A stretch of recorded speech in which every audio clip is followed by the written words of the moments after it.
নারায়ণগঞ্জে রূপগঞ্জের শান্তি ও স্থিতিশীলতার আহ্বানে জাকের পার্টির উদ্যোগে এক জনসভা ও র্যালি অনুষ্ঠিত হয়েছে। বিস্তারিত থাকছে ডেস্ক রিপোর্ট।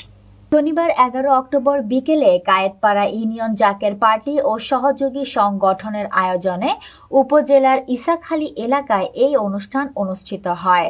সভায় কায়েতপাড়া ইউনিয়ন জাকের পার্টির সভাপতি মোহাম্মদ শরীফ মিয়ার সভাপতিত্বে প্রধান অতিথি ছিলেন জাকের পার্টির নারায়ণগঞ্জ জেলা ও মহানগর অতিরিক্ত মহাসচিব এবং জেলা সভাপতি মুরাদ হোসেন জামাল।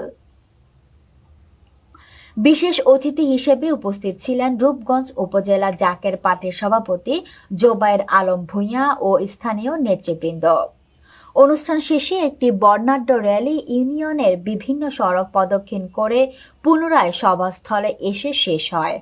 পরে দেশ ও জাতির মঙ্গল কামনায় বিশেষ মোনাজাতের আয়োজন করা হয়।